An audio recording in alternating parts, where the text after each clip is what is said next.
What's going on, you guys? Today I'm going to be giving you my best tips and practices in regards to helping you find your head voice. When I was looking up videos to do and just like things that people wanted more information on, it was so crazy that literally this was probably one of the most requested things that I saw. Like, everyone wants to know how to find their head voice, and the only reason that I can think that is because people have just lost that connection that they had with their head voice that we typically get when we're a child. So I do want to go ahead and give you guys a couple of different tips and tricks that I have that I've used personally on my own little vocal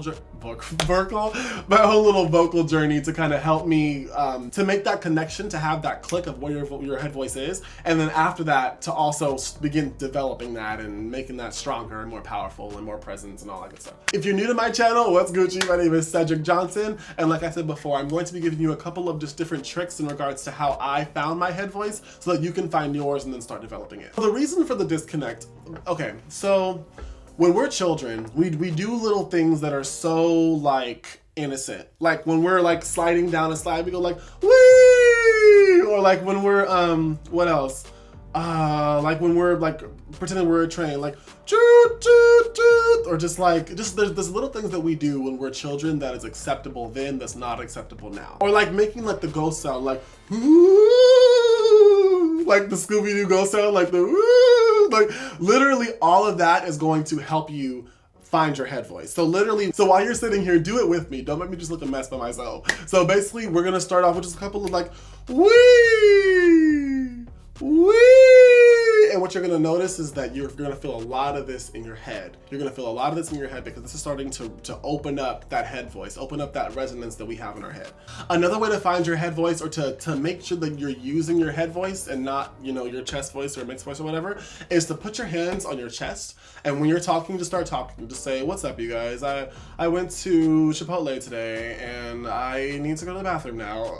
Literally any sentence, just start talking. Just start talking, just talking out, and what you're gonna feel is a vibration here. You're gonna feel a lot of vibration in your chest area, and what you're gonna realize, this is your chest voice. When you're speaking, you're using your chest voice. Typically we don't speak like this. We just talk like so when we talk, typically we stay in this lower register. We stay in our chest voice.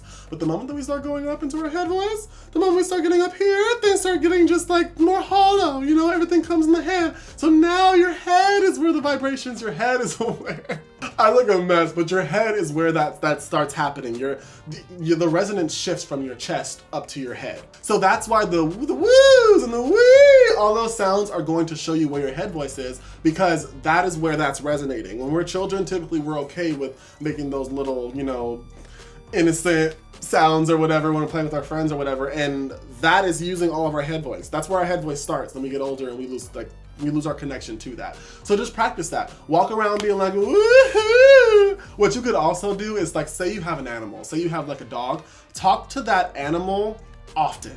Talk to them in that voice a lot. Like, "Oh my God, who's a good boy? Who's a good boy? What's up, what's up?" Because it just sounds crazy, but it really is beneficial. When you're talking like that, the more often you talk like that, the stronger your head voice will get. The more you'll be able to just kind of click and just sing into your head voice without having to like find it and like inch your way up to it. These tricks are gonna trick you into finding your head voice, but the speaking to your animals thing, I find that to be one of the most beneficial things that you could do, because it's just like in passing. You can be like walking into the living room and your dog is following you, you're like, let's go, oh my gosh, you want a treat? It's time for food, you want some water? Like, literally any chance that you can get in your daily life to practice it without looking a mess, I would recommend it. So yeah, that really is all there is to it. I mean, I hope you guys learned something today. I genuinely tried to kind of help you out and give you the best tips that I personally have, and tips that have kind of helped me grow along the way. If you want more videos like this, I would recommend subscribing, because I'll have videos like this coming out every single day of the week. I would also appreciate it if you gave me a like and a comment and let me know what you thought about the video. And also if you want to share to your friends, I ain't gonna stop you. And yeah, enjoy the rest of your day. Bye guys.